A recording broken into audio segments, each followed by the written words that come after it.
ദൈവത്തിന്റെ പരിശുദ്ധ നാമത്തിന് നന്ദിയോടെ സ്തോത്രം ചെയ്യുന്നു. കഴിഞ്ഞ തിരുവചനം നിങ്ങൾ ശ്രദ്ധിച്ചുകൊണ്ടിരുന്നല്ലോ. അതിനെ തുടർന്ന് തന്നെ വീണ്ടും സംസാരിക്കാൻ ആഗ്രഹിക്കുന്നു. ഒരു നിമിഷം പ്രാർത്ഥിക്കാം. പരിശുദ്ധ പിതാവേ, ഞങ്ങൾ നിന്നെ സ്തുതിക്കുന്നു. വീണ്ടും തിരുസന്നിധി കടന്നു വന്നിരിക്കുകയാണ്. ഞങ്ങൾക്ക് ആവശ്യമായ ദൂത് നൽകി തന്ന് അവിടുത്തെ വചനം ഞങ്ങളെ പ്രകാശിപ്പിച്ച് നിന്റെ ജനത്തെ അത് അനുഗ്രഹമായി തീർക്കണമേ. യേശുവിന്റെ നാമത്തിൽ തന്നെ. ഇന്നത്തെ നമ്മുടെ ധ്യാനത്തിനായിട്ട് വീണ്ടും നമുക്ക് ഉൽപ്പത്തി പുസ്തകം 45-ാം അധ്യായത്തിന്റെ 26-27 വാക്യങ്ങൾ വായിക്കാം. അവനോട് ജോസഫ് ജീവനോടിരിക്കുന്നു, അവൻ മിസ്രയീം ദേശത്തിനൊക്കെ അധിപതിയാകുന്നു എന്ന് പറഞ്ഞു. അപ്പോൾ യാക്കോബ് സ്തംഭിച്ചു പോയി. അവർ പറഞ്ഞത് വിശ്വസിച്ചുമില്ല. ജോസഫ് തങ്ങളോട് പറഞ്ഞ വാക്കുകളൊക്കെ അവർ അവനോട് പറഞ്ഞു. തന്നെ കയറ്റിക്കൊണ്ടു പോകുവാൻ ജോസഫ് വെച്ച രഥങ്ങളെ കണ്ടപ്പോൾ അവരുടെ അപ്പനായ യാക്കോബിന് വീണ്ടും ചൈതന്യം വന്നു. കഴിഞ്ഞ തിരുവചനത്തിൽ നമ്മൾ വായിച്ചല്ലോ, യോസേഫ് അങ്കി കണ്ടിട്ട് യാക്കോബ് ദുഃഖിച്ച് കഴിഞ്ഞുകൊണ്ട് ദീർഘ ദിവസങ്ങൾ ഇരുന്നു. ഒരിക്കലും മറക്കുവാൻ കഴിയാത്ത ഒരു വലിയ ദർശനം, ഒരു ദൃശ്യമായിട്ടായിരുന്നു യാക്കോബിന്റെ മുൻപിൽ ആ അങ്ങിരുന്നത്. നാം നമ്മെ തന്നെ ചിന്തിച്ച് നോക്കുക. ഇത്ര വ്യക്തമായ ഒരു അടയാളത്തോടു കൂടെ യാക്കോബ് സ്നേഹിച്ച് എടുത്തുകൊടുത്ത ആ മനോഹരമായ ഉടുപ്പ് രക്തം പുരട് പറിച്ചു കീറപ്പെട്ടായി തന്റെ മുൻപിൽ കൊണ്ടുവന്ന് തന്നെ കാണിച്ചപ്പോൾ തന്റെ ജീവിതത്തിൽ ഉണ്ടായതായ ചിന്ത അത് എടുത്തു മാറ്റുവാൻ ആർക്കും കഴിയുകയില്ല. പ്രിയമുള്ള ദൈവത്തിനെ നാം ഓർക്കുക, ശത്രുവായിരിക്കുന്ന സാത്താൻ ഒരു മനുഷ്യ ഹൃദയത്തിൽ ഇതേ തരത്തിലാണ് തന്റെ വിഷം കൊണ്ട് കുത്തിവെക്കുന്നത്. എന്താണ് ചെയ്യുന്നത്? ഒരിക്കലും പ്രത്യാശ ഉണ്ടാകുവാനിടയാകാത്ത രീതി നിത്യസത്യമായിട്ട് അപവാദിയായിരിക്കുന്നവൻ നമ്മുടെ ഹൃദയത്തെ മറിച്ചു കഴിയുവാൻ ശ്രമിച്ച് അവൻ നമ്മുടെ മുൻപിൽ കൊണ്ടുവെക്കുന്ന ദർശനങ്ങൾ, ചിന്തകൾ, വിചാരങ്ങൾ, ഇതൊക്കെയും നമ്മൾ ഓർക്കുമ്പോൾ പലരുടെയും ജീവിതത്തിൽ, ക്രിസ്തീയ ജീവിതത്തിൽ യേശു ജീവിക്കുന്നുണ്ടോ, യേശു ദൈവമാണോ എന്നൊക്കെയാണ് പലർക്കും സംശയം. എന്നാൽ ഇവിടെ കാണാം, ദൈവത്തിന് സ്തോത്രം, യാക്കോബിന് ചൈതന്യം വന്നു. എങ്ങനെ ചൈതന്യം വന്നു? തന്റെ സഹോദരന്മാർ അവനെ അടിച്ചു മുറിവേൽപ്പിച്ച് ഒരക്കിടത്തിൽ തള്ളിക്കളഞ്ഞ സഹോദരന്മാർ യോസേപ്പിന്റെ അടുക്കൽ ചെന്ന് നിന്ന് യോസേപ്പിൽ നിന്ന് സന്തോഷകരമായ അനുഭവം പ്രാപിച്ച് മടങ്ങി വന്ന് യോസേപ്പ് പറഞ്ഞ വാക്കുകളൊക്കെയും യാക്കോബിനോട് അറിയിക്കുകയും, അത് മാത്രമല്ല യോസേപ്പ് പറഞ്ഞ കാര്യങ്ങളൊക്കെയും യാക്കോബിന് പറഞ്ഞപ്പോൾ താൻ സ്തംഭിച്ചു പോയി. അത് വിശ്വസിപ്പാൻ കഴിഞ്ഞില്ല. എന്നാൽ യോസേപ്പ് അയച്ച രഥങ്ങളും കഴുതകളും ഇത് യോസേപ്പ് അയച്ച വഴിച്ചിലവ് കൊടുത്ത പണവും ഇതൊക്കെ കണ്ടപ്പോൾ ഫറവോന്റേതും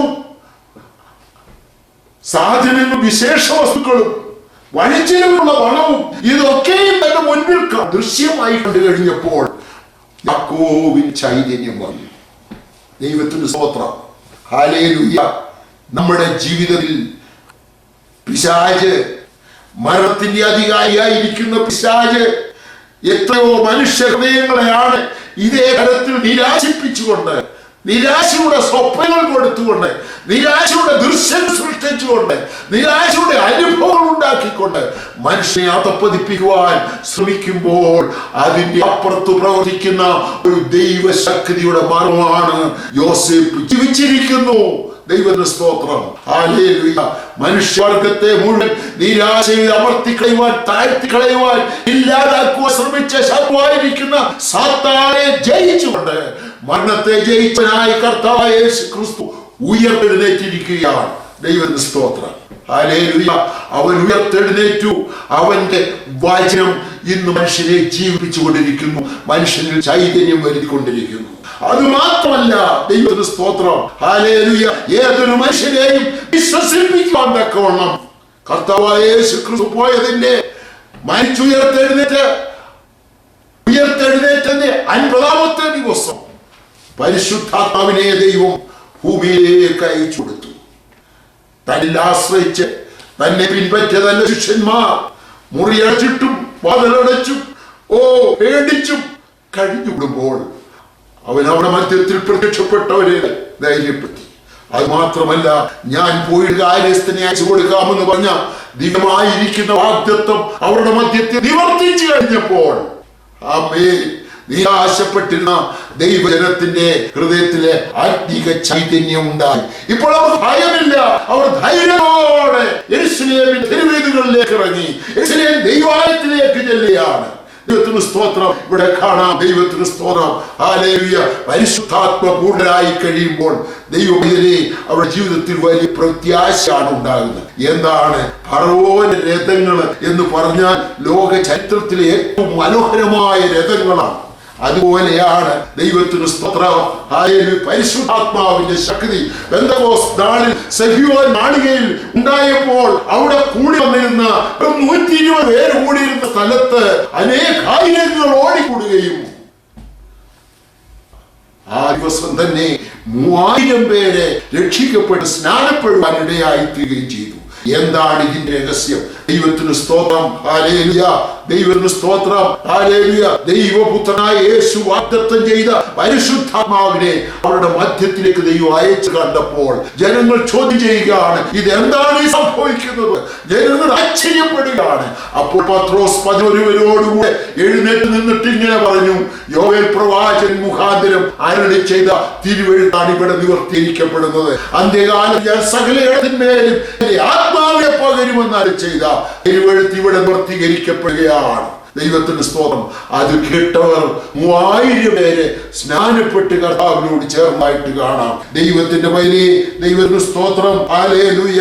യേശു ക്രിസ്തു ഉയർത്തെഴുന്നേറ്റു ജീവിക്കുന്ന ദൈവമായി അവന്റെ ആത്മാവിനെ തന്റെ സഭയ്ക്ക് വേണ്ടി ദൈവം അനുഗ്രഹമായി നൽകിയിരിക്കാൻ അവിടെ അത്ഭുതങ്ങളും അടയാളങ്ങളും വീര്യപ്രവൃത്തികളും ഒക്കെ നടക്കുവാനിടയായി തീർന്നു.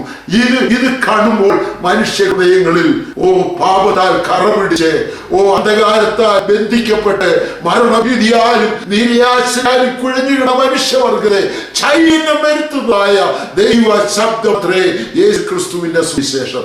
ആത്മാവിൽ ശുശ്രൂഷിക്കുന്ന വിശുദ്ധന്മാരുടെ ശബ്ദത്തിൽ ദൈവത്തിന്റെ അത്ഭുതമായിരിക്കുന്ന ചൈതന്യം അവിടെ ഉണ്ടാകും. ദൈവത്തിന് സ്തോത്രം. വിശുദ്ധ പൗലോസിനെ നമ്മൾ വായിക്കുമ്പോൾ കാണാം, വിശുദ്ധ പൗലോസ് ദൈവത്തിന് സ്തോത്രം എഫെസോസ് പട്ടണത്തിലേക്ക് കടന്നു ചെല്ലുമ്പോൾ അവിടെ ചില വിശ്വാസികൾ ഉണ്ടായിരുന്നു, അവിടെ ചില ശിഷ്യന്മാരുണ്ടായിരുന്നു. അവരോട് ചോദിച്ചു, നിങ്ങൾ വിശ്വസിച്ചിട്ട് പരിശുദ്ധാത്മാവിനെ പ്രാപിച്ചു? ദൈവത്തിന് സ്തോത്രം. ഞാൻ പരിശുദ്ധാത്മാവിനെ കുറിച്ച് കേട്ടുപോലുമില്ല എന്ന് പറഞ്ഞു.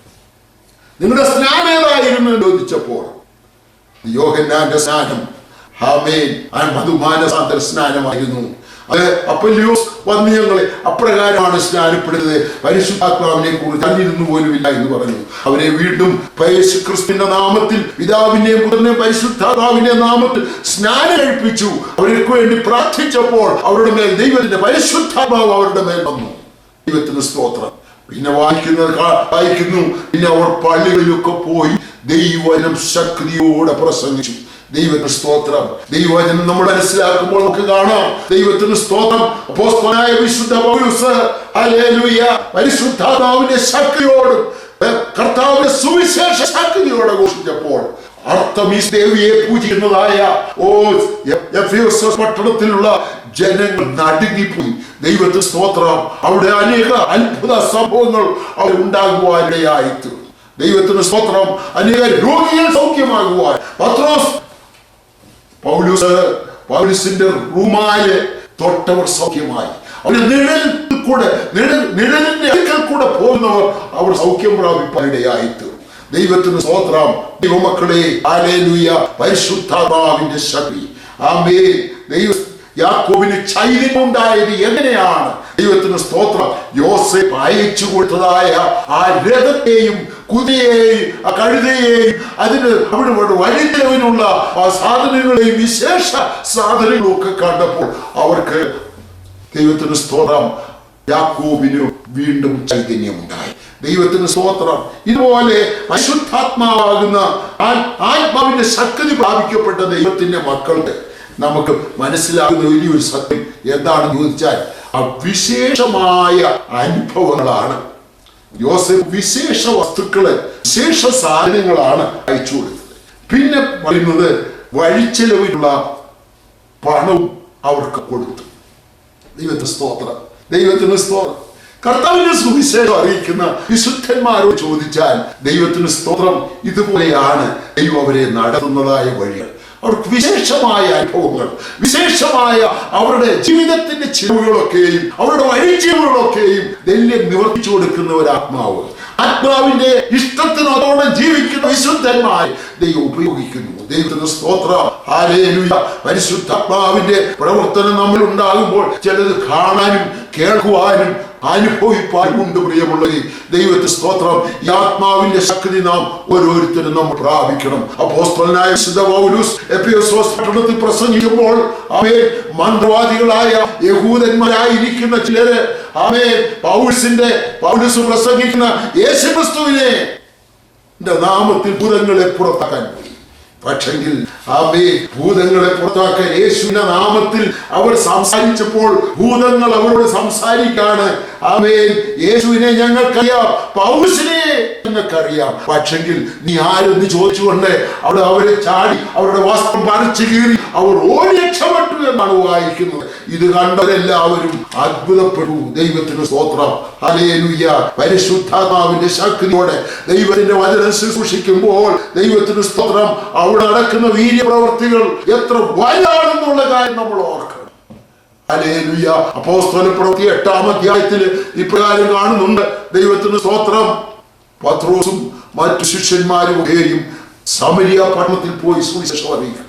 അവിടെയും പരിശുദ്ധാത്മാവ് പ്രാപിക്കപ്പെട്ട ജനത്തെ കണ്ടപ്പോൾ അവിടെ ഒരു ആഭിചാരക്കാരനായിരിക്കുന്ന ശിമോനും ഈ അത്ഭുതങ്ങളും ഒക്കെ കണ്ടപ്പോൾ അവന്റെ ഉള്ളതിൽ ആഗ്രഹം, ആത്മാവിനെ എനിക്കൊന്ന് പ്രാപിപ്പാൻ ലഭിച്ചിരുന്നെങ്കിൽ എനിക്കും ഇതുപോലൊക്കെ അത്ഭുതമായ കാര്യങ്ങൾ ചെയ്യാൻ സാധിക്കുമല്ലോ എന്ന് വിചാരിച്ചു. അവൻ പണം കൊടുത്തിട്ട് പത്രോസിന്റെ അടുക്കൽ ഈ ആത്മാവിനെ എനിക്ക് തരണം എന്ന് പറഞ്ഞു. ദൈവത്തിന് സ്തോത്രം. ഈ വേലം കൊടുത്തു വാങ്ങാൻ കിട്ടുന്നതല്ല. ദൈവത്തിന് സ്തോത്രം, അവന്റെ ഹൃദയം നല്ലതല്ല എന്നതിനാൽ ഹല്ലേലൂയ ദൈവം പത്രോസ് അവനെ ശാസിച്ചു. പ്രിയമുള്ളവരെ, ദൈവത്തിന് സ്തോത്രം.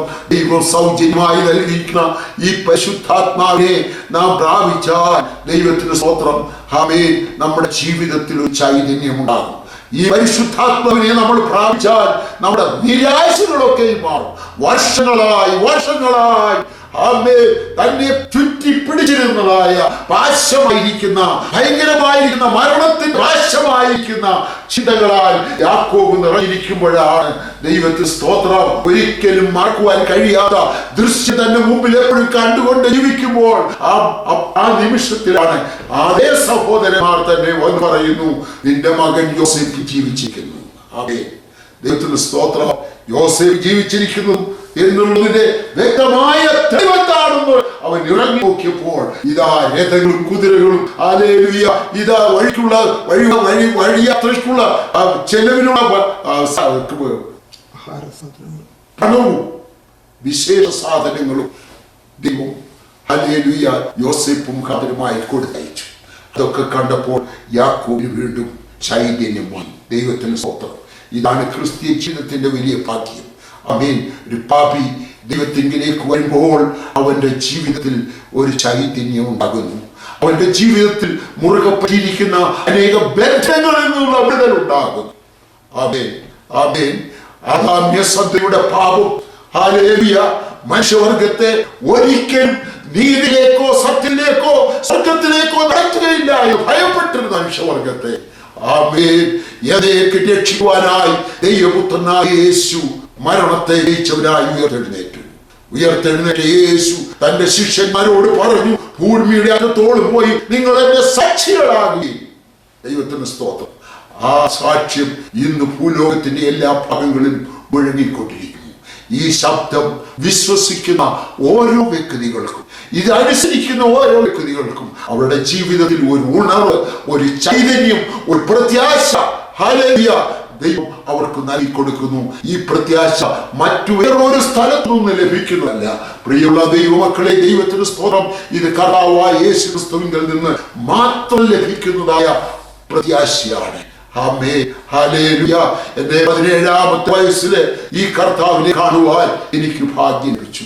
ആമേൻ, ദൈവത്തിന് സ്തോത്രം. ഞാൻ വളരെയേറെ നിരാശപ്പെട്ട് വളരെയേറെ ചിന്താവിഷയങ്ങളാൽ കുടുങ്ങിയവനായി, പാപത്തിന്റെ മോഹത്തിൽ കുടുങ്ങിയവനായി ലോകത്തിൽ ജീവിക്കുമ്പോൾ ഈ കർത്താവിന്റെ സുവിശേഷം ദൈവം എന്നെ കേൾപ്പിപ്പാൻ ഇടയാക്കി തീർത്തു.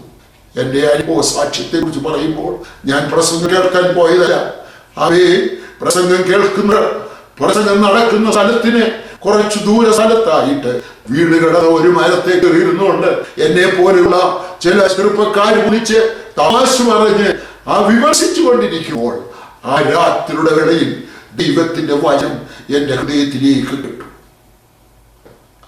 ആ കൺവെൻഷൻ നടന്ന സ്ഥലത്ത് പ്രസംഗിച്ച ദൈവത്തിന്റെ വചനം എന്റെ ഹൃദയത്തെ സ്പർശിച്ചു.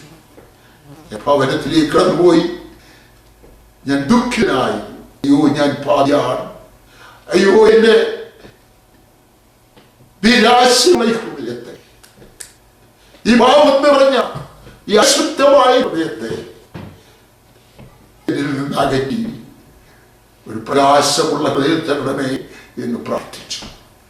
കാൽവറിയിൽ ചൊരിഞ്ഞ നിയമത്തിന്റെ രക്തമായ യേശുവിന്റെ രക്തം എന്നിലേക്ക് ആ രാത്രി ദൈവം പകരുകയും ആ രാത്രി ഞാൻ സമാധാനമുള്ളവനായി ദൈവത്തിന് മഹത്വം കൊടുത്തുവാനിടയായി. ഈ 42 വർഷങ്ങളായിട്ട് ഈ സുവിശേഷം ശക്തിയോടെ ഘോഷിക്കുവാൻ ദൈവത്തെ പരിശുദ്ധാത്മാവ് എന്നെയും എന്റെ കുടുംബത്തെയും ഉപയോഗിക്കുന്നു. ദൈവത്തിന് സ്തോത്രം.